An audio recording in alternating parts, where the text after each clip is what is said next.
Hello everyone. I hope you're all having a wonderful day, and I want to welcome you to this educational presentation on the stages of grief and loss, and how grief differs within different cultures. Now, before we get into the real informational portions of this presentation, I'd like to let you all know a little about myself. My name is Anthony McCarr. I use he, him pronouns, and as of this recording, I am a therapy extern at the Department of Health and Human Services at Hoffman Estates, under the supervision of Dr. Monica Saavedra-Kalusek and Dr. Audra Marks. I currently hold a master's degree in clinical psychology from Midwestern University, and I'm currently working towards a doctoral degree in clinical psychology as well. Now, why is it that of all the topics to choose to speak on, grief is the one I landed on? Well, there are a few reasons. First, at the time of the creation of this presentation, it was the start of a new year. With the new year comes transition, and oftentimes that transition is incredibly difficult if a person has just lost someone close to them. So naturally, it felt like a necessary topic to bring to the forefront. Secondly, COVID-19 was and is still very much a part of our lives. As much as we may want to forget the collective trauma we have been through regarding COVID-19, we've all still lost something or someone as a result of it. Grief and loss can come in many forms, not just the loss of an individual. And COVID-19 really brought that to the forefront of many people. And finally, although grief is collectively experienced throughout the world, it is not experienced in the same way. We'll go into further detail as we go on in the presentation, but an important factor to understand is that culture often impacts how people experience grief, and that is something to be explored. So let's get things started by discussing how the presentation will look going forward. First, we'll explore the different ways that different people and different cultures can experience grief. Following this, we'll explore the 7 distinct stages of grief, which include shock, denial, anger, bargaining, depression, reconstruction, and acceptance. After that, if you're up for it, I'll talk you through a guided imagery activity that is often found to be helpful for those experiencing grief. And finally, we'll close out with some closing thoughts. To start us off, grief is experienced incredibly differently throughout the world. For some cultures, grief is long-lasting, enduring, and never truly goes away, but instead evolves with the person experiencing that grief. In essence, grief lasts and has no true endpoint. However, for other cultures, there's a more distinct ending. Final death rituals, beliefs about the meaning of death, and other factors can play into a grieving process that is more short-term and often very different from the one experienced in the United States. Geographical differences can also be very impactful in the expressions of grief. For example, grieving individuals in North America, or more specifically the United States, that are suffering the death of a loved one or another significant setback benefit from the region's religious and cultural diversity. Religion and spirituality play an essential role in many Americans' lives. Christianity makes up the highest percentage of religious following. However, there are other religions that exist primarily due to immigration. In the United States, common grief and mourning rituals include community support following the death of a loved one. Funerals, cremations, wakes, and memorial services all make up the religious diversity of the various groups. However, many other religions exist primarily due to immigration. In the United States, common grief and mourning rituals include community support following the death of a loved one. Funerals, cremations, wakes, and memorial services all make up the religious diversity of the various groups. However, following the grieving events, most Americans find it uncomfortable and taboo to openly talk about grief, leaving the bereaved individuals to mourn their losses privately. This is in stark contrast to Eastern Asian cultural grieving practices, such as that of Japan. In Japan, celebrations of death include ancestral rituals in traditional villages, as well as a more modern take of grieving with regards to funerals and wakes. However, the Japanese spiritual philosophy and culture closely tie to that of Buddhist traditions of death and mourning, with some areas having influences from the Shinto religion. Where Buddhism's effect is more prevalent, the idea of an afterlife plays a significant role in the mourning process. The Japanese culture believes in birth, death, and rebirth cycles, and their grieving process allows for community support and prolonged mourning. The Japanese people express their grief openly, talking about their death and dying and their feelings. They also offer each other standard condolence messages, much like the Western world, where they express words of hope and comfort to the bereaved. Finally, another example of widely differing grieving rituals is that of Mexico. Mexican grief traditions involve openly grieving and honoring the dead and paying last respects to the deceased and the deceased's family. Death rituals almost always include elaborate funerals, preceded by a wake or a vigil that begins the day before the funeral and lasts all night. The family invites mourners to keep the deceased's family company throughout the night. praying together and ushering the dead into the afterlife.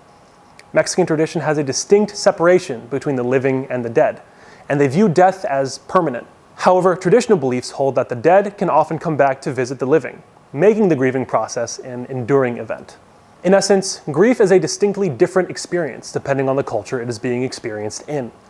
However, through all that, grief is also a distinctly human experience, and one that holds similarities wherever it may be experienced as well. While the grieving cultural experience is often different, the inward grieving process within people is often experienced similarly. The 7 stages of grief, also known as the Kubler-Ross model of grief, describes the emotional and psychological journey people go through after experiencing a significant loss or change. While everyone's experience is unique, understanding these stages can help us navigate our emotions and eventually reach acceptance. So today, we're going to explore each of the 7 stages in depth. Now, it's important to remember that the 7 stages of grief, while often listed in a particular order, may not be experienced in that same order. One can experience and repeat each stage of grief as many times as necessary. Essentially, grief is not linear and will manifest in different ways for each individual person.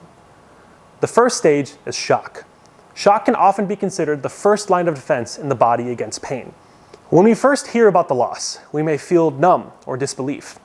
We may struggle to accept what has happened and try to convince ourselves that it isn't true. Like all stages of grief, shock is completely different for each individual and can last for a few moments or a few weeks, depending on the person. Coping with shock is often very difficult, but most often comes through awareness and identification. If a person can understand what is shocking them, to answer the question of what just happened, they can move on from the shock stage.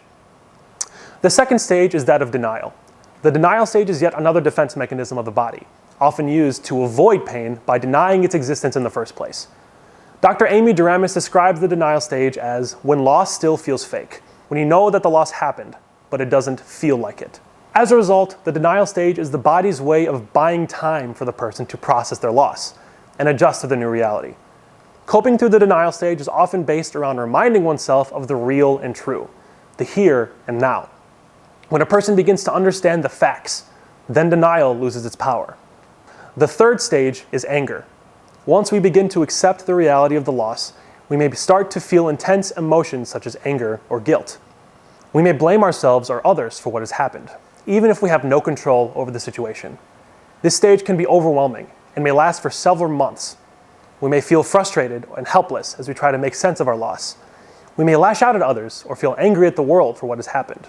In more simple terms, the anger stage of grief focuses on a person's perceived lack of control and a need to lash out in order to regain it. Oftentimes, the best way to cope with the anger stage of grief is through emotional regulation skills, like mindful meditation and breathing exercises, as it functions as a way to calm both the heart and the mind at the same time. The fourth stage is known as the bargaining stage. Similar to the anger stage, the bargaining stage is in response to a perceived lack of control and is the body's way of reaching out to try and regain that control. At this stage, we may start to bargain with ourselves or a higher power to try and reverse the loss. For example, we may think, if only I had done this differently, things would be okay. This stage is filled with what-ifs and if-onlys, and is also often followed by regret. Coping with the bargaining stage is often centered around reframing, and is essentially changing the what-ifs to I did what I cans. This regret, though, often leads to the fifth stage, also known as the depression stage. As we come to terms with the reality of our loss, we may start to withdraw from others and feel deeply sad or hopeless. We may reflect on the memories of what we have lost and long for what once was. This stage can be long and difficult, but it is an essential part of the grieving process. It's also important to remember that just because someone is in the depression stage of grief, it does not mean they're depressed. Feelings of sadness, withdrawal, fogginess, and other symptoms usually associated with depression are also considered appropriate responses to the great loss. Therefore, it's important to remember that this stage, much like the others, will also pass eventually. Coping with the depression stage can take many different forms, but often I find that reaching out to others and accepting one's own feelings are extremely effective coping methods. The sixth stage is the reconstruction stage, also known as the upward turn. This stage marks the beginning of the healing process. We may start to feel more optimistic and begin to adjust to life without what we have lost. We may find ways to cope with our emotions and start to feel more hopeful about the future. At this stage, we begin to rebuild our lives and make meaning out of our loss. We may start to focus on the positive things in our lives and find ways to move forward. This stage can be a time of personal growth and transformation. The final stage is acceptance and hope. At this stage, we have come to terms with the reality of our loss and have found a way to live without it. We may still feel sadness or nostalgia, as grief can be present long term, but we have found a way to move forward and create a new normal. We may feel hopeful about the future and have a renewed sense of purpose and meaning in our lives. Emily Dickinson writes in her poem titled "Hope is the Thing with Feathers" that hope is the thing with feathers that perches in the soul and sings the tune without the words and never stops at all. Notice how she does not say that the tune stops, but that we simply stop hearing it. Within grief, it often becomes hard to listen to the song of hope, and it is within the acceptance stage that we begin to hear the tune once more. At the end of the day, regardless of what culture or type of grief you're experiencing, death and loss are a natural part of life. There is truly no simple way through grief. It is a process that we must experience and grow through in our own way. We must also remember that the presence of grief means the presence of connection. It shows us what we care for and what held an impact in our lives. To end the presentation, I'd like to talk us through a guided imagery activity. Feel free to get comfortable wherever you are, and if at any point you need a break, feel free to take it. To begin, take a comfortable seat and rest. Slowly breathe deeply, in and out. Relax and settle, coming into the present moment. What is really happening to you, here and now? Now bring to mind a loss. This could be the recent death of a friend or a relative or a loved one. It could be a loss you've been carrying as a burden for a long time. It can even be something abstract, a loss of something within yourself. Anything will do. Start with your body and your immediate somatic experience. What bodily sensations do you notice? Do you feel grounded, spacey, tight, hollow, full, edgy, dull, squirmy?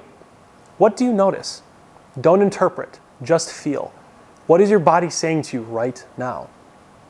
Now bring yourself to your heart in the middle of your chest and simply feel the heart holding the grief, being filled and heavied by that grief. Your raw, loving, vulnerable, beating heart. And rest with that. Now rest in your throat center. So often the throat is connected with grief, and it wells up in tightness and has a kind of ache that can arise when we're about to cry, when we're shocked, or when we have a sense of loss. Notice where else your grief is being held in your body. It can be your heart, your throat, your stomach. They all hold something.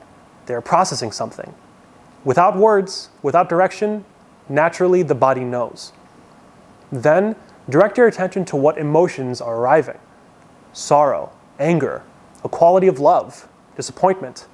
There could be a sense of intensity or a sense of just being dull. Note what emotions are arising. Don't be embarrassed or afraid to feel whatever you're feeling. Don't judge what you're feeling. Just feel. Let your emotions manifest. Welcome them. Don't suppress them, and don't feed them. Emotions are the energy of our grieving, and they change. They're always changing, like life itself. Be gentle. If you start to feel overwhelmed, take a break. Rest. Breathe. Resettle. Allow yourself to rest in your present moment bodily emotional experience. Just rest. Just feel. Just be. Let grief do its work. Let it heal you. Don't push. Don't be impatient. Let yourself grieve. Process this change in your life and let it teach you. Now, come back to where you are. Open your eyes and feel how you are in the present moment. Thank you all again for taking part in this presentation, and I wish you all an amazing day.